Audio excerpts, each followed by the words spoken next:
আম আবার নেক্সট লাইভে কথা হবে। আচ্ছা, ঠিক আছে। ভালো থাকবেন, ওকে? বিদায় দিলাম। আমাদের সাথে আরেকজন ভাই আছেন, মাহবুব। আপনি কি শুনতে পাচ্ছেন আমার কথা?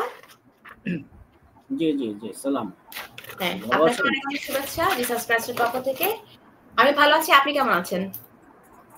জি আলহামদুলিল্লাহ, আমি একজন মুসলিম। আপনি কোথা থেকে বলছেন? আমি ঢাকা থেকে বলছি। ঢাকা থেকে, এবং আপনার ধর্মীয় পরিচয় আপনি একজন মুসলিম, রাইট? জি জি, কোরআন এবং হাদিস মানা মুসলিম। কোরআন এবং হাদিস আপনি দুটোই মানছেন। Thank you so much. কারণ আমি অনেকের সাথে কথা বলি যারা আসলে কোরআন মানে, হাদিস মানে না, আবার হাদিস মানে কোরআন। জি জি জি জি, এজন্যই আমি আমার পরিচয়টা আগে স্পষ্ট করে দিলাম। Thank you so much. এই ধরনের বহুমুখিতা থেকে আমরা মুক্তি পাচ্ছি। আপনি একজন সাচ্চা মুসলিম, রাইট? আমাদের সাথে এসেছেন। সো আপনি কি কোনো ব্যাপারে আমাদের সাথে ডিসকাস করতে চান? তাহলে আমি রাজি আছি ডিসকাস করার জন্য। বলেন, কি বলতে চান?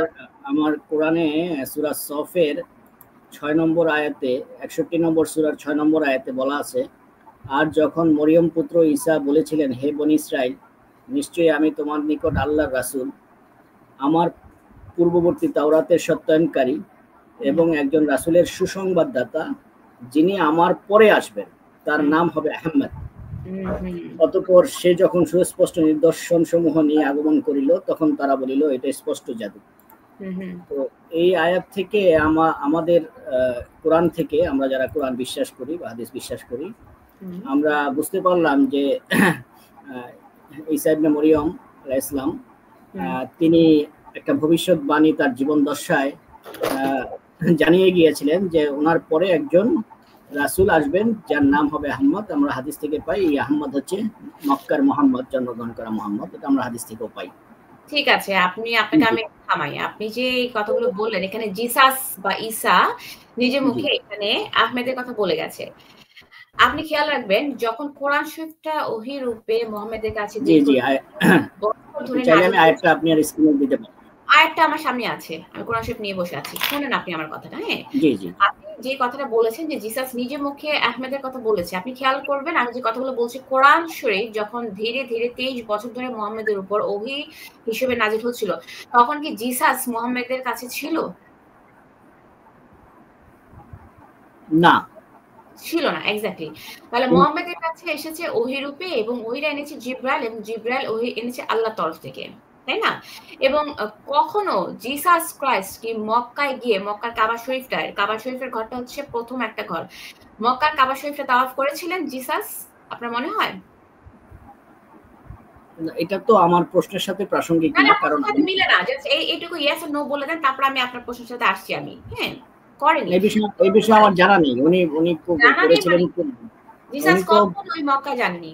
জিসাস মক্কা যাননি, এবং এটুকু জানি যে উনি বনী ইসরাইলের একজন, মানে পরবর্তী যুগের একজন নবী। এবং আপনি সূরা বাকারা পড়েন এবং আলে ইমরান পড়েন, হ্যাঁ, যে সর্বপ্রথম আল্লাহর ঘর হচ্ছে এই যে মক্কার কাবা শরীফ, সেখানে জিসাস কখনোই যাননি। এবং জিসাস নাকি এখানে নিজের মুখে বলছেন যে একজন রাসূলের সুসংবাদ দিয়ে দিচ্ছেন, যার নাম হচ্ছে আহমদ। আহমদ আর মোহাম্মদ কি এক? আপনি নিজেই বলেন তো। জি জি, এক নাম। মোহাম্মদ একটা নাম, আহমেদ একটা নাম। না, কিন্তু আমরা যারা একটু স্টাডি করি, হ্যাঁ, কারণ একজন মানুষের একাধিক উপনাম থাকতে পারে। যেমন আমাদের মোহাম্মদ সাল্লাল্লাহু আলাইহি ওয়াসাল্লামের একটা নাম হচ্ছে আবুল কাসেম, কিন্তু কয়জন মুসলিম এটা জানে? হ্যাঁ, মুসলিমরাই তো ঠিক মতো জানেন যে ওনার নাম আবুল কাসেম। ছেলের নাম। হ্যাঁ, এখন না ওনার নামই আবুল কাসেম। আবুল কাসেম এটা হাদিসেও আছে, হাদিসে ওনার উপনাম হিসেবে আছে। এটা আমরা হাদিস থেকে পাই, আপনি চাইলে আমি রেফারেন্স শো করতে পারবো। আচ্ছা, আহমেদ নাম তিনি নিজে কোনোদিনও বলেনি যে আমার উপনাম আহমেদ, এটা কোরআন শরীফে লেখা নেই। ইভেন কোরআনে থাকতে হবে, এটা তো ম্যান্ডেটরি না। কোরআনে থাকতে হবে, এটা তো ম্যান্ডেটরি না। কোরআনে যদি না থাকে, তাহলে আমরা কি করে ধরবো যে এটা সত্য কথা? হাদিসও নেই।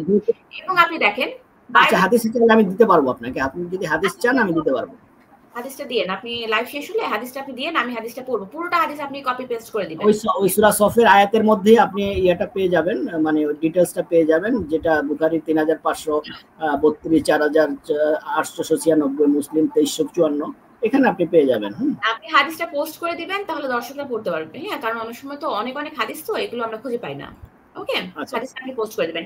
তো এখন কথা হচ্ছে, যদি জিসাস বলেও থাকে আহমেদ আসবে সুসংবাদদাতা, তো আহমেদ আসলে কি সুসংবাদ দিয়েছে? আমাকে দুই একটা সুসংবাদের কথা বলেন তো। মেসেজটা কি দিয়েছে মোহাম্মদ? প্রথম কথা হচ্ছে সূরা নাজমের 3 এবং 4 নম্বর আয়াতে বলা আছে যে আমা আনতিকু আনিল হাওয়া ইন হুয়া ইল্লা ওয়াহয়ু ইউহা, তিনি মন গড়া কোনো কথা বলেন না, তার উপর যা ওহী করা হয় তিনি তাহাই বলেন। তো রাসূল সাল্লাল্লাহু আলাইহি ইসলামের উপর এই সূরা সফের এই 6 নম্বর আয়াতটা নাজিল হয়েছে। হ্যাঁ, এবং পবিত্র কোরআনে আল্লাহ সুবহানাহু ওয়া তাআলা এইটা কোরআনে এটা ইনক্লুড করেছেন যাতে পূর্ববর্তী নবীদের ব্যাপারে কি ভবিষ্যৎবাণী তারা করে গিয়ে বিগত হয়েছেন সেটা কিন্তু ইনফরমেশনটা আল্লাহ সুবহানাহু ওয়া তাআলার পক্ষ ওহী হিসাবে রাসূলের কাছে আসছেন। রাসূলের পক্ষে তো এটা জানা সম্ভব ছিল না যে ঈসা ইসলাম কি বলেছিল, কারণ ঈসা ইসলামের অনেক অনেক পরে মুহাম্মদ সাল্লাল্লাহু আলাইহি ওয়াসাল্লামের জন্মগ্রহণ হয়েছে, প্রায় 500-600 বছর। হ্যাঁ, 500-600। তাহলে এই সময় তো মুহাম্মদ সাল্লাল্লাহু আলাইহি ওয়াসাল্লামের এটা জানার কথা না যে ঈসা ইসলাম কি ভবিষ্যৎবাণী করেছিলেন। তার মানে এটা জিবরাইল মারফত ওহী আসছে বলেই তো এটা কোরআনে এটা ইনক্লুড হয়েছে। হ্যাঁ, এবং রাসূলের তো এটা কোনো দরকার নাই যে ঈসা ইসলাম বা তার পূর্ববর্তী নবী কি বলছিল, কি সাক্ষী গ্রহণ করছিল, এটা তো তার বলার দরকার ছিল না। যেহেতু আল্লাহ সুবহানাহু ওয়া তাআলার পক্ষ থেকে তার উপরে এই আয়াতটা নাজিল হয়েছে, তার মানে পূর্ববর্তী কিতাবগুলোর যে সত্যায়নকারী সেই বিষয়ে রাসূল সাল্লাল্লাহু আলাইহি ওয়াসাল্লামকে সর্বশেষ রাসূল হিসাবে, যে অন্য একটা আয়াত আছে যেটা সূরা আহজাবে আপনি পাবেন, তিনি কারো পুরুষের পিতা নন, তিনি সর্বশেষ নবী ও রাসূল। হ্যাঁ, তো সুতরাং এই আয়াতগুলো যখন আমরা একসাথে পড়ি তাহলে বুঝতে পারি যে ঈসা ইসলাম ছিলেন ভবিষ্যৎবাণী বলে গেছেন তার চলে যাওয়ার আগে বা তাকে উঠিয়ে নেওয়ার আগে যে আমার পরে একজন নবী আসবেন, সেই নবীর উপর আমাদেরকে ঈমান আনতে হবে। এই জিনিসটা কিন্তু আমাদের কোরআন থেকে আমরা স্বীকৃতি পাই। এটা আপনারা কোরআন থেকে স্বীকৃতি পাচ্ছেন। খেয়াল রাখবেন জিসাস কিন্তু মুহাম্মদের আমলে ছিল না। জিসাসের আমি তো সেটা দাবি করি নাই ম্যাডাম, আমি তো সেটা দাবি করি নাই যে এটা দাবি করার তো অযৌক্তিক যে যিশুর সময় রাসূল থাকবেন মুহাম্মদ, এটা তো অবাস্তব কথা। ইভেন এই কথাটা অবাস্তব এই কারণে যে জিসাস তো অবাস্তব। কিন্তু আমি বলতেছি যে যেহেতু তিনিও রাসূল, মুহাম্মদ সাল্লাল্লাহু আলাইহি ওয়াসাল্লামও রাসূল, দুজনের উপরই ওহী আসছে এবং ইনফরমেশনটা আদান প্রদান হয়েছে। এখানে কে জীবিত ছিল কে মৃত ছিল এটা তো অপ্রাসঙ্গিক বিষয়। ঠিক আছে, এটা যদি ইনফরমেশনটা আদান প্রদান হয়েই থাকে, খেয়াল করবেন এটা কিন্তু জিসাস ভবিষ্যৎবাণী করেছেন এবং এই জিসাসের ভবিষ্যৎবাণীটা কিন্তু কোরআনে আসার আগে ইনজিল শরীফে মজুদ থাকার কথা ছিল, তাই না? আহমেদ নামটা আগে ইনজিল শরীফে থাকবে, কারণ জিসাস তো এসেছিলেন মুহাম্মদের জন্মের আগে পরে যত বছর হোক না কেন, জিসাস তো মুহাম্মদের আগে ছিলেন, সেটা হচ্ছে আমার পয়েন্ট। খেয়াল করবেন। হ্যাঁ, তো এই ভবিষ্যৎবাণীটা আমরা কোরআনে পাই, হাউ কাম আমরা ইনজিল শরীফে পাই না? আপনি বলেন। এখন আপনার কাছে তো সঠিক ইনজিল নাই, আপনি কিভাবে, আপনার তো অনেক মানে বিকৃত হয়ে গেছে, আপনার তো এক্সাক্ট, আমরা যেমন একটা বলতে পারি যে আমার কোরআন একটা কিতাব, হ্যাঁ, মানে একটা ওহী একটা গ্রন্থ যেটা আল্লাহর পক্ষ থেকে সরাসরি নাজিল হয়েছে, কিন্তু আপনি কিন্তু আপনার ধর্মগ্রন্থ থেকে শুধু রেড লেটার বাইবেল গুলো ছাড়া আপনি কিন্তু অন্য কোনো, আপনার হয়তো এক্সোডাস, হ্যাঁ, কোনো ডেটোনমি, এই সমস্ত অনেক ধর্মগ্রন্থ আপনাকে বাইবেল হিসাবে আপনারা কাউন্ট করতেছেন। হ্যাঁ, বা খ্রিস্টান ধর্মের বলছেন আমাদের কাছে সঠিক বাইবেল নাই বা সঠিক ইনজিল শরীফ নাই, মানে আপনার কাছে তো একটা যেমন একটা ইনজিল শরীফ হিসাবে যে এটাই হচ্ছে মানে অবিকৃত একটা গ্রন্থ যেটা মজুদ আছে, এটা তো আপনি দাবি করতে পারতেছেন না, যেহেতু আপনার বিভিন্ন ভার্সনে। আমি 100% গ্যারান্টি সহকারে দাবি করছি আমাদের কাছে যে ইনজিল শরীফটা আছে সেটা 100% কারেক্ট। এবং আপনি দেখেন আমাদের কাছে, আপনি আপনার কথার জালে জড়িয়ে যাচ্ছেন। কোন প্রকাশনে একটু বলবেন যে কোনটা আপনার কাছে অবিকৃত আছে? সেটা পরে বলবো। একটা জিনিস দেখেন যে আমাদের কাছে যদি সঠিক বাইবেল বা সঠিক ইনজিল শরীফ না থাকে, এই যে আহমেদের কথাটা আপনি বললেন সেটা তো আরো ভুল আপনি ইনফরমেশন দিলেন। কারণ আমাদের কাছে যদি এভিডেন্সই না থাকে, আমাদের কাছে যদি রেফারেন্সই না থাকে যে পূর্বের কিতাবে জিসাস কি বলে গেছেন, তাহলে কোরআন যে সত্য কথা বলছে, কোরআন যে আসলে আল্লাহর তরফ থেকে এসেছে, সেটা তো আরো ভুল কথা। না, এটা হচ্ছে কি, এটা হচ্ছে আপনার অবজারভেশন, কিন্তু নবীদের ক্ষেত্রে এটা প্রযোজ্য না, এটা হচ্ছে আপনার ক্ষেত্রে প্রযোজ্য। এটা আপনার ক্ষেত্রে হতে পারে এই ধরনের মিসকমিউনিকেশন, কিন্তু নবীদের ক্ষেত্রে তো এটা মিসকমিউনিকেশন হবে না, কারণ নবীদের উপর তো ওহী নাজিল হয়েছে। নবীদের উপর, নবীরা ঘুমায় থাকলে নবী যে স্বপ্ন দেখে সেই স্বপ্নটাকে ওহী বলা হয়েছে।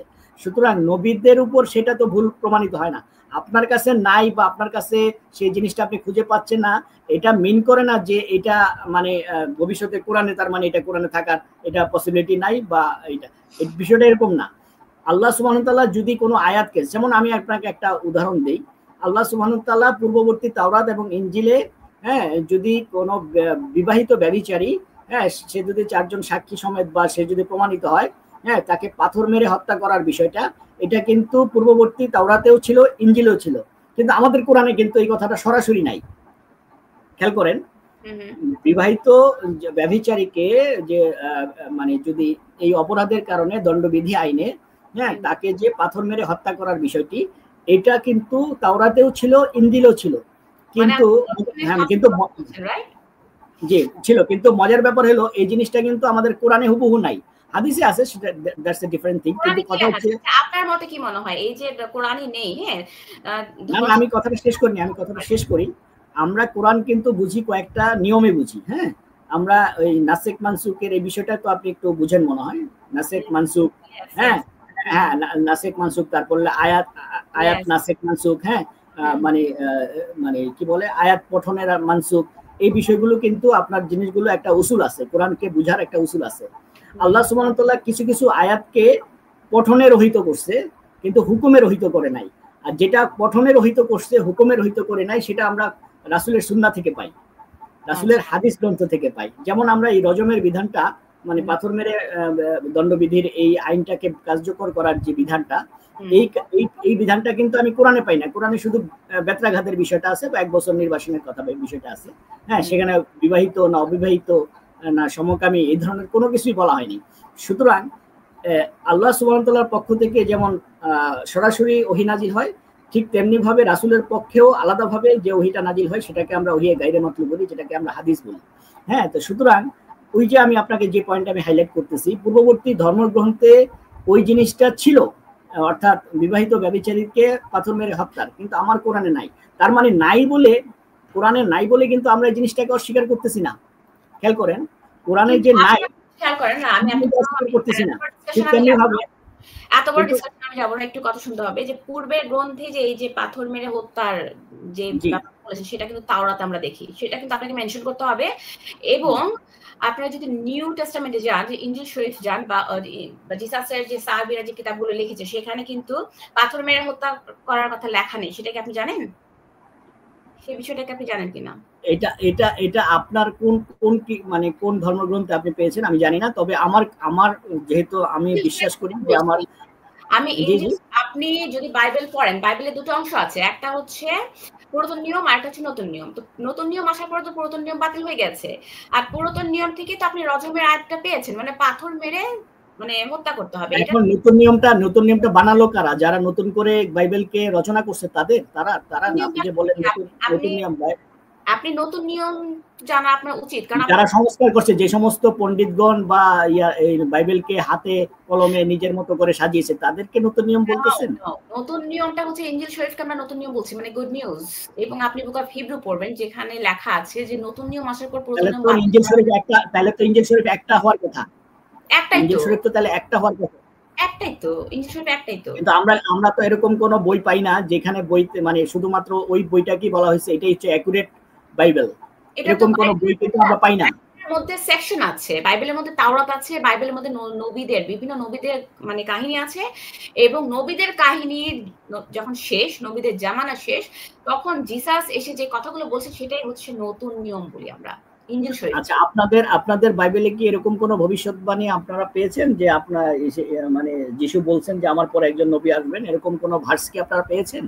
না, বরঞ্চ এরকম ভার্স লেখা আছে যে নবীদের যে ল গুলো হ্যাঁ এসেছে, সেগুলো মানে আমরা যে জাকারিয়া নবীর ছেলে যে যোহন আমরা বলি না, ইয়াহিয়া পর্যন্ত চলবে, এবং জিসাস ক্রাইস্টের পর আর কোনো নবী আসবে না, সেটা লেখা আছে। তাহলে কি আমার কোরআনের এই আয়াতটা মিথ্যা যে তুমি মানে, কারণ এটা মুহাম্মদ শুয়ে শুয়ে, তিনি তো ডিমেনশিয়া রোগে ভুগত, মুহাম্মদ শুয়ে শুয়ে স্বপ্ন দেখে মানে মানে লাইন আনবে, আর মানুষ তো এগুলো গিলে গিলে খাবে না, সেগুলো তো মানে আপনি মিন করছেন যে মুহাম্মদ সাল্লাল্লাহু আলাইহি ওয়াসাল্লাম এটা নিজে নিজে লিখছেন 100%। আপনি সূরা আনকাবুতের আপনি 48 এর আয়াতটা পড়েন তো, সেখানে লেখা আছে। আপনার কোনো ধারণাই নাই, আপনি আয়াত পড়েন, আপনি সূরা আরাফের 157 158 পড়েন, সেখানে রাসূলকে উম্মি নবী বলা হয়েছে, তিনি লিখতেও জানতেন না, পড়তেও জানতেন না। আপনি আয়াত পড়েন, আপনি আয়াতটা আনেন, আমি আনবো, আমি দিয়ে দিব আপনাকে। আমাকে দরকার নেই, আমি প্রত্যেকদিন আমি পড়ছি। উম্মি নবী মানে হচ্ছে যার কোনো জ্ঞান নাই, নিরক্ষর। না, ওখানে বলাই আছে নিরক্ষর নবীদের মধ্য থেকে তোমাকে পাঠালাম, একেবারে স্পষ্ট ভাবে। কেউ নিরক্ষর ছিল না। আমি আয়াত এনে দিচ্ছি, আপনি পড়েন, আপনি আয়াত দিয়েছি, আপনি হয়তো পাননি। হ্যাঁ, এটা একটা সমস্যা হতে পারে যে আপনি আয়াত অনেক সময় পাননি, এটা হতে পারে। আপনি সূরা আরাফের 157 158 নম্বর পড়েন, আপনি পেয়ে যাবেন। রাসূল সাল্লাল্লাহু আলাইহি ওয়াসাল্লাম লিখতেও জানতেন না, পড়তেও জানতেন না। তিনি লেখাতেন শুধুমাত্র তিনি বিভিন্ন রাষ্ট্রপ্রধানের কাছে যে চিঠিতে সিলমোহর যে বিষয়টা ছিল, শুধুমাত্র ওই আংটি দিয়ে ওই সিলমোহরটা মারতেন। এছাড়া উনি কোনো জিনিস দেখে পড়তেও পারতেন না, লিখতেও পারতেন না। এই কথা কোরআন স্বীকৃতি দিছে, হাদিস তো অগণিত আছেই। আপনাকে ধন্যবাদ সত্য কথা বলার জন্য, কারণ যে লোক লেখাপড়া করতে জানেন না, পড়তে জানে না, তাকে তো মানে ধোঁকা দিয়ে বোকা বানানো 100% সোজা, তাই না? জি না, এটা হচ্ছে আপনাকে যা আল্লাহ সুবহানাহু ওয়া তাআলা নিজের পক্ষ থেকে যে জিম্মাটা নেয় সেটা ওই ব্যক্তির উপর আর তখন থাকে না। যেমন আল্লাহ সুবহানাহু ওয়া তাআলা বলছেন, আমি আদমকে সবকিছু শিখিয়েছি, আমি আদমকে শিখিয়েছি। হ্যাঁ, সুতরাং আল্লাহ সুবহানাহু ওয়া তাআলা তাকে শিক্ষা দিয়েছেন, আদমকে সবকিছু শিক্ষা দিয়েছেন। আয়াত পাননি আপনি? শুনেন, আমি একটা কথা বলি, সূরা আনকাবুতে আপনি পড়বেন, সেখানে পরিষ্কার লেখা আছে এই কোরআনটা মুহাম্মদ নিজ হাতে দক্ষিণ হস্ত দিয়ে লিখেছে, ডান হাত দিয়ে লিখেছে। তো সেটাকে কোথায় আনকাবুত কত বলেন তো? 48টা দেখেন, একটু হোল্ড করেন, আমি একটু আনকাবুত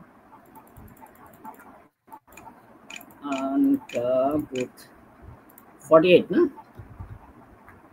48 হতে পারে। হ্যাঁ দেখেন, আপনি পড়েন তো কি লেখা আছে। আমি স্ক্রিনও দেখিয়ে দিতে পারি, আপনি যদি চান আমি একটু দর্শকদের আমি দেখিয়ে দেই। হ্যাঁ, এটা তো আপনার বিপক্ষের আয়াত ম্যাডাম। এই যে আমি আয়াতটা দেখাচ্ছি, আপনি পড়েন, আমাদেরকে ব্যাক করেন। এটা আপনার বিপক্ষের আয়াত, আপনি যেটা মিন করছেন তার বিপরীত। আপনি স্ক্রিনে দিছে, আপনি উঠান, পাবলিক দেখুক আপনি যে একটা মিথ্যা তথ্য দিবেন। ঠিক আছে, আপনি নিজেই পড়ে আমাদেরকে বুঝাই দেন না, স্ক্রিনে এখন স্ক্রিন দেখছেন। আচ্ছা, আর তুমি তো এর পূর্বে কোনো কিতাব তেলাওয়াত করনি, তার মানে এটা জিবরাইল ইসলামের পক্ষ থেকে আল্লাহ বলতেছেন তুমি এর পূর্বে কোনো কিতাব তেলাওয়াত করনি, অর্থাৎ এর পূর্ববর্তী যে কিতাব সমূহ যেটা নাজিল হয়েছে ঈসা ইসলামের উপর, মুসা ইসলামের উপর বা পূর্ববর্তী নবীদের উপর, সেই কিতাবে আর এবং তুমি নিজ হাতে লেখোনি, তো এটা তো আমার পক্ষের দাবি প্রমাণিত হইল। দক্ষিণ হস্ত দ্বারা কোনো কিতাব লেখেননি, পূর্বের কিতাবের কথা দেখেন আপনি, তোমার নিজের হাতে, আপনি কি দেখতে পাচ্ছেন না বাংলায়? তোমার নিজের হাতে তা লেখনি। কোরআন শরীফকে বলছে যে তুমি যেহেতু পূর্বের কিতাব পড়োনি এবং পূর্বের কিতাব তুমি লিখোনি, তেলাওয়াত করোনি, মানে তিনি তো পূর্বের কিতাব তো তেলাওয়াতও করেননি, নিজের হাতেও লেখেন, এটা তো আমার পক্ষে। আমি পড়ে শোনাচ্ছি, আপনি শুনেন। আপনি তো এর পূর্বে কোনো কিতাব পাঠ করেননি এবং ম্যাডাম এখানে বাংলা আছে, আরবিক আছে, আপনি চাইলে আমি ইংলিশ দেই। কথাটা শুনেন, তারপর তো কথা বলবেন। তার মানে হচ্ছে যে আপনি মানে তাওরাতও পড়েননি, কোনো নবীদের কাহিনীও পড়েননি, ইঞ্জিল শরীফও পড়েননি এবং আপনি সেগুলো লিখেননি, কিন্তু এটা আপনি লিখেছেন, কোরআন আপনি নিজের দক্ষিণ হস্তে লিখেছেন, সেটাই বলা। নিজের হাতে তো লেখনি যে, আপনি পড়েন একটু ম্যাডাম, একটু পড়েন। এখানে তো মানে আপনার হারাজিতার কোনো বিষয় না, এটা হারাজিতার কোনো বিষয় না। হ্যাঁ, এখানে যেটা সত্য সেটাই তো আমাদের। লাভ নেই, কেউ আমাকে মেডেল দিবে না, আর হারলেও লাভ নেই, কেউ আমাকে মেডেল দিবে না হারলে। ওকে, সো এখানে আপনার এই আয়াতটার আন্ডারস্ট্যান্ডিং আপনি ভুলভাবে নিয়েছেন। হ্যাঁ, এটা প্রমাণিত। আপনি বুঝতে পারছেন না আমার কথা, যে তিনি পূর্বের কোনো কিতাবই পড়েননি এবং একজন নবী রাসূল পূর্বের কোনো কিতাব পড়বেন না, মুহাম্মদ পূর্বের কোনো কিতাব জানবেন না, এটা কি করে হয়? Is it possible? আপনি বলেন। তাহলে আল্লাহ যে এই কথাগুলো, গানগুলো গাচ্ছে, আল্লাহ সুবহানাহু ওয়া তাআলা যখন কোনো প্রবলেম আসতো নবীকে নিজে বলতেছে যে হে নবী, হ্যাঁ আপনি যদি না জানেন তাহলে ওই ধর্মগুরু যারা জানে তার কাছে যান, ফাসআলু আহলা যিকরি ইন কুনতুম লা তা'লামুন। আল্লাহ সুবহানাহু ওয়া তাআলা তো নবীকে শিক্ষা দিয়েছেন, হ্যাঁ, যে তুমি যদি না জানো তাহলে যে জানে তার কাছে যাও। আচ্ছা, যে জানে তার মানে হচ্ছে ইহুদি এবং নাসারাদের কাছে যাও। তিনি কি গিয়েছিলেন কখনো? হ্যাঁ, ইহুদি নাসারাদের কাছে যাইতেন। এবং দেখেন, যখন ওই যে বনু কুরাইজার যখন বিচার প্রক্রিয়া হয় ইহুদিদের, ওই যখন ওই বনু কুরাইজার যখন ওই অবরোধের সময় যাদেরকে বন্দী করা হয়েছিল, তাদের ব্যাপারে যখন সাদ বিন মুয়াজ রাদিয়াল্লাহুকে মানে বিচারের ফয়সালা হিসেবে দেওয়া হয়েছিল, এই পানিটা বন্ধ করো বাবা, পানিটা বন্ধ করো।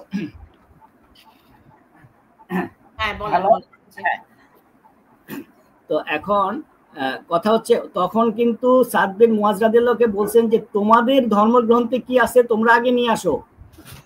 তারা কিন্তু তাদের ধর্মগ্রন্থ নিয়ে আসছে।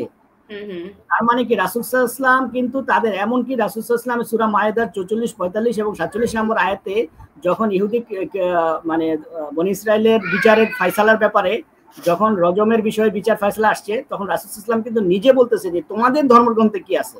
এক্স্যাক্টলি আপনাকে এক্সপ্লেইন করতে হবে না। ইট মিনস আপনি নিজেই প্রমাণ করে দিচ্ছেন যে তাদের কাছে মানে ইহুদি নাসারাদের কাছে সেই সময় তাদের ধর্মগ্রন্থ মজুদ ছিল। তো সেটা তো খুব মানে আগের কথা না। সেই সময় যদি মজুদ থাকে এই সময় সেটা গায়েব হয়ে যাবে কি করে আপনি বলেন? ওই সময় শোনেন, ওই সময় যখন রাসূল তখন তো কোরআন পরিপূর্ণ হয়নি। তখন যখন এই বিষয়গুলো ছিল তখন তো কোরআন আস্তে আস্তে ধীরে ধীরে নাজিল হয়েছে। আর আল্লাহ সুবহানাহু আপনাকে আমি মিউট করতে বাধ্য হলাম এই কারণে যে আপনি টু মাচ কথা বলছেন কিন্তু শুনছেন না। হ্যাঁ, ধীরে ধীরে নাজিল হলো। আপনি খেয়াল করবেন রজমের আয়াত নিয়ে যে হাদিসটা আপনি বলছেন সেটা আমি খুব ভালো করে জানি। হ্যাঁ, এবং আপনি একটু আগেই বলেছেন যে আল্লাহ যখন মানে মুহাম্মদকে পাঠিয়েছে পূর্বের গুরুজনদের কাছে যে তুমি ইহুদিদের কাছে যাও এবং নাসারাদের পণ্ডিতদের কাছে যাও, তিনি গিয়েছিলেন। তো তিনি যদি যান তাহলে হাউ কাম তিনি পূর্বের কিতাব সম্পর্কে ওয়াকিবল না, মানে তিনি জানেন না কি করে? ইজ ইট পসিবল তিনি রজমের আয়াতটা পড়বেন, তিনি তাওরাত থেকে নিয়েছেন যে তাওরাত আমরা এখন মানি না, তার মানে তাদের কাছে সেই কিতাবটা তখন মজুদ ছিল, 100% মজুদ ছিল এবং একই কিতাব কিন্তু এখন আমরা পড়ছি। ওকে, এটা কিন্তু আপনি কিন্তু আপনার কথা জানলে আপনি জড়িয়ে যাচ্ছেন, খেয়াল রাখবেন। ওকে না ম্যাডাম, আমি আসলে বলতে চাচ্ছিলাম যে কেউ যদি ঈমান না আনে ওই সময় রাসূল আসার পরেও যদি ঈমান না আনে, হ্যাঁ কিতাব ছিল রাসূলের যুগে, রাসূল যখন জীবিত ছিলেন তখন পূর্ববর্তী যে আহলে কিতাব সেই আহলে কিতাবদের মধ্যে তাদের কিতাবধারীরা তো ছিলই, আর ছিল বললেই তো আহলে কিতাবদের নারীকে বৈধ করার হিসাবে আয়াত আসছে যে আহলে কিতাবদের নারীদেরকে তোমাদের জন্য বৈধ, সূরা মায়দা আয়াত নম্বর 5। হ্যাঁ, তার মানে কি ওই কিতাবধারীতে কিছু লোক ছিল, জীবিত ছিল, যারা ওই কিতাবগুলোর অনুসরণ করতো, কিন্তু মুহাম্মদ সাল্লাল্লাহু আলাইহি ওয়াসাল্লামের উপর কোনো কারণে বা কনফিউজড হয়ে যে তিনি সর্বশেষ নবী কিনা তার ঈমান আনেনি, এটা তাদের ব্যক্তিগত বিষয়। কিন্তু পরবর্তীতে তাদের এই কিতাবগুলোকে বিকৃত করা হয়েছে, এটা তো আপনাকে বুঝতে হবে। না কোনো বিকৃত হয়নি, আপনারা বিকৃত করছেন। পরবর্তীতে একটা লাইনে বিকৃত হয়নি। আপনাকে আমি মিউট করছি এই কারণে যে আপনি দেখেন, আপনি যে আহলে কিতাবদের নারীদের প্রশ্ন আপনি তুলেছেন যে তাদেরকে যে বৈধ করা হয়েছে, আপনি সূরা মায়দা থেকে এনেছেন। I know that. আপনি যদি হাদিস পড়েন, আপনি হাদিসে বিশ্বাস করেন, হাদিসে তো ওমর মানে পরিষ্কার ভাবে এটাকে থ্রো আউট করেছে, আপনি জানেন। ওমর কি বলেছে যে তোমরা আহলে কিতাবদের বিবাহ করতে পারো না কারণ তারা জিসাসকে সৃষ্টিকর্তা হিসেবে মানে। ওকে, আপনি যদিও মুহাম্মেদের কথা বলছেন, এখানে আনছেন যে এবং মায়দার কথা বলছেন, আল্লাহর কথা বলছেন, কিন্তু ওমর কিন্তু এটাতে ভেটো দিয়েছে। আবার আপনি দেখেন, আপনি বলছেন যে ঈমান না আনা প্রসঙ্গে বলছেন, ঈমানটা আনবে কে? মুহাম্মেদের কথাগুলো একমাত্র হিন্দুরা মানবে অথবা মানবে যাযাবর বা বেদুইন যারা আছে তারা। কারণ আপনি খেয়াল করেন, আপনি যদি সূরা নিসা পড়েন, সেখানে খুব সম্ভবত যদি আমি ভুল না করে থাকি 159 নম্বর আয়াতে লেখা আছে আহলে কিতাবী যারা আছে তারা পরিষ্কারভাবে লেখা আছে তারা সকলে মানবে জিসাস ক্রাইস্টকে, মুহাম্মদকে না। তো এই যে মুহাম্মদ ইহুদি এবং নাসারাদের কাছে গিয়ে আল কোরআনের বাণী প্রচার করতো, এটা তো ধোপে টিকলো না ভাই, এটা তো হলো না। আপনি সূরা নিসাটা পড়েন, সেখানে পরিষ্কার লেখা আছে, সূরা মায়দাতে লেখা আছে যারা খ্রিস্টান তারা শুধুমাত্র ইনজিল শরীফটা মানবে এবং যারা ইহুদি তাদের কাছে তাওরাত আছে এবং যারা আহলে কিতাবধারী হ্যাঁ তারা শুধুমাত্র জিসাসকে ফলো করবে। ওকে, তো এই যে মুহাম্মদের কোরআনের বাণীগুলো আপনি কি মানে খ্রিস্টানদের মধ্যে কি আপনি কি ট্রিনিটি মতবাদে বিশ্বাসী? আপনি মানে আমি জাস্ট জানতে চাই আপনি কি ট্রিনিটি মুহাম্মদের ওইগুলো মানতে হয় যাযাবর যারা আছে যারা ওই যে মরু উদ্যানে ঘুরে ঘুরে বেড়াতো অথবা হিন্দুরা মানবে, এছাড়া আচ্ছা যাই হোক বুঝতে পেরেছি ম্যাডাম, আপনি আসলে আমার কথাগুলো আসলে নিতে চাচ্ছেন না, তাহলে তো আর নিতে চাচ্ছেন না, তো সুতরাং ওইদিকে আমি কথা বললে আসলে লাভ নাই। হ্যাঁ দেখেন, কোরআনের বিষয়গুলি খুব সুস্পষ্ট। ইহুদি খ্রিস্টানদের মধ্যে কারা ওই সময় কোনো ভয় নাই, ওই আয়াতটাও আছে সূরা বাকারার 62-তে যে ইহুদি আহলে কিতাবদের মধ্যে যারা ঈমান এনেছে এবং সৎকর্ম করেছে তাদের মধ্যে যারা ইহুদি নাসারা এবং সাবিন সম্প্রদায় তাদের কোনো ভয় নাই। এই আয়াতগুলো যে নাজিল হয়েছে এই আয়াতগুলো তার মানে কি রাসূল সাল্লাল্লাহু আলাইহি ওয়াসাল্লামের পূর্ব যুগে যারা এই মানে জন্মের আগে যে সময়টা অর্থাৎ নবুয়ত প্রাপ্তির আগে যে সময়টা, ওই সময় বেশ কিছু মানুষ কিতাবধারী ছিল, তারা তাওহীদবাদী ছিল, কিন্তু আল্লাহ সুবহানাহু ওয়া তাআলা সূরা মায়দা, আপনি সূরা মায়দার কথা বলছেন, সূরা মায়দাতেই বলা আছে যে ওই ব্যক্তি কাফের হয়েছে যে ঈসা ইবনে মরিয়মকে আল্লাহর পুত্র হিসেবে স্বীকৃতি দিয়েছে। তো আপনি এই আয়াতটা রেফারেন্স দেন, এই আয়াতটা কেন রেফারেন্স দিচ্ছেন না? সেটার কথা আমি বাদ দেই, সেটা হচ্ছে আরেকটা টপিক। কিন্তু আপনি এই যে আয়াত মানে সূরা মানে যে কথাটা বললেন, হ্যাঁ ৫ নাম্বার সূরার কথাটা বললেন, হ্যাঁ সেটাতে লেখা আছে এবং আলে আহলে কিতাবদের মধ্যে ওই যে নারীদের যে বিয়ের করার কথা বলা হয়েছে, যাদের মধ্যে তাওহীদবাদী এবং সতী নারী, ওখানে কি কন্ডিশন আছে? কি কন্ডিশন আছে? তাওহীদবাদী ছিল এবং ওই সময়টার মধ্যে ছিল যেই সময়টা রাসূল সাল্লাল্লাহু আলাইহি ওয়াসাল্লাম নবুয়ত প্রাপ্ত হয় নাই, বা পরবর্তী যুগে সে মানে আহলে কিতাব রহিত হয়ে গেছে, এই আয়াতটা কি রহিত হয়ে গেছে সেটা বলতে চাচ্ছেন? না, এই আয়াতটা রহিত হয় নাই, কিন্তু আহলে কিতাব সত্যিকারের অর্থে আহলে কিতাব সেই ধরনের আহলে কিতাব আমাদের এই পৃথিবীতে নাই। তখন ছিল, তখন ছিল, কারণ তখন রাসূল সাল্লাল্লাহু আলাইহি ওয়াসাল্লাম তো নবুয়ত প্রাপ্ত হন নাই। আচ্ছা, নবুয়ত প্রাপ্ত হওয়ার আগে কি এই আয়াতটা এসেছে সেটা বলতে চাচ্ছেন? না না, সে আয়াতটা ছিল না, কিন্তু তার পূর্ববর্তী কিতাবের হুকুমগুলো তো ছিল। কারণ মানে কোরআনের আগে যে আমরা যারা মুসলিম, আমরা কিন্তু ইনজিলকে, তাওরাতকে আমরা কিন্তু আসমানি কিতাব হিসেবে স্বীকৃতি দেই। যদি আমরা মাহমুদ ভাই, আমি একটা জিনিস বুঝতে পারছি না, এই যে সূরা মায়েদার এই যে খ্রিস্টান নারীদেরকে বিয়ের কথা বলছেন, এটা কি মুহাম্মদের নবুয়তের আগে না পরে এসেছে সেটা একটু আমাকে বুঝান, আমি কনফিউজ হচ্ছি আপনার কথায়। এটা কনফিউজডের কিছু নাই, এটা সূরা মায়েদার এই আয়াতটা নাজিল হয়েছে যে আহলে কিতাবদের মধ্যে যারা সতী, হ্যাঁ তারা তোমাদের জন্য হালাল। এটা দুইটা অর্থ, আমরা যারা তাফসীর কারক দুইটা অর্থ নিছি। একটা হচ্ছে যে সমস্ত নারীরা যুদ্ধবন্দী হিসাবে, অর্থাৎ যেহেতু মুসলিমরা কাফেরদের সাথে যুদ্ধ করে যারা অন্য ধর্মের, ওই যুদ্ধের সময় যারা যুদ্ধবন্দী নারী হিসাবে গনিমত হিসাবে পায়, হ্যাঁ তখন দেখা যায় যে ওই মহিলাগুলো অন্য একটা ধর্মের অনুসারী, অন্য একটা ধর্ম, ইসলামের বিপরীত ধর্ম, ইসলামের আপনাকে স্পেসিফিক উত্তর দিতে হবে। অন্য ধর্ম কোন ধর্মের? ইহুদি নাসারা বা নাকি যাযাবর বাহিনী? যে কোনো ধর্মের হতে পারে, যেহেতু মানে যে কোনো ধর্মের হতে পারে। মুসলিমরা তো শুধু, আপনি লাইভে এসে আপনি যদি এটাই বলতে না পারেন যে মুহাম্মদ কোন ধর্মের সাথে মানে ধর্মের মানুষের সাথে যুদ্ধ করেছে, তার মানে ইসলাম সম্পর্কে আপনার কোনো জ্ঞানই নেই, সেটাই আমি বলবো। না না, আমি জ্ঞানের অজ্ঞানের কিছু নাই তো এখানে। আমি যদি বলে দিই যে আহলে কিতাবদের সাথে যুদ্ধ করছেন, আমি যদি বলে দিই, আমি বলছি কোরআন শরীফে সূরা নিসাতে পরিষ্কার লেখা আছে আহলে কিতাবীরা শুধুমাত্র জিসাসকে মানবে। আপনি সূরা নিসাটা পড়েন, মানে আহলে কিতাবরা জিসাসকে মানতেই পারে, এটা তো অবাস্তব কিছু না। আল্লাহ বলেছে আহলে কিতাবীরা শুধুমাত্র জিসাসকে মানবে, এখানে মুহাম্মদকে মানতেই পারবে না, এটা লেখা আছে। এবং সূরা মায়েদাতে আপনি পড়েন, এটা তো এই জন্যই তো আপনাকে ফার্স্ট এই জন্য এসেই ঢুকেই কিন্তু আমি একটা আয়াত দিছি যেখানে ঈসা ইসলাম নিজে সাক্ষ্য দিচ্ছে যে আমার পর একজন রাসূল আসবেন, তোমরা তার অনুসরণ করো। আমি সাক্ষী হই না, কারণ আপনার ভাষ্য মতে যে পূর্বের কিতাব নাই আপনার কাছে, আমরা যেহেতু এভিডেন্স পাচ্ছি না, এটা তো আমরা কোরআনের কোনো কথা আমরা মানতে পারবো না, বুঝতে পারছেন? দরকার নাই তো আল্লাহ যদি উঠায় নেন, আমার তো দরকার নাই। আমার কাছে যেটা আল্লাহ যদি উঠিয়ে নিত, তাহলে সূরা আলে ইমরানের 3 এবং 4 নাম্বার আয়াত অনুযায়ী আল্লাহ কেন বললেন যে তোমরা যদি পূর্বের কিতাব না পড়ো তাহলে তোমরা জাহান্নামের অধিবাসী হবে? Is it possible? পূর্বের কিতাব না পড়ো তাহলে জাহান্নামের কত নম্বর সূরা ম্যাডাম? সূরা আলে ইমরান 3 নাম্বার সূরার আপনি পড়েন, 3 এবং 4 নাম্বার আয়াতটা পড়ে শোনান আমাদেরকে। আর আপনি যে বলছেন যুদ্ধ বন্দিনী বা গনিমত হিসেবে মেয়েদেরকে তুলে নেওয়া হয়েছে, এগুলো তো সব আহলে কিতাবীদের, ইহুদিদের তুলে নেওয়া হয়েছে। মুহাম্মদ কি পারে ইহুদিদের সাথে যুদ্ধ করতে? সাফিয়া ইহুদি ছিলেন না? তাকে তো মোহরও দেওয়া হয়নি। আমি গত সপ্তাহে লাইভ করেছি। আপনি কি বলছেন ভাই? ইসলাম নিয়ে আপনার কি মাথা ঠিক আছে?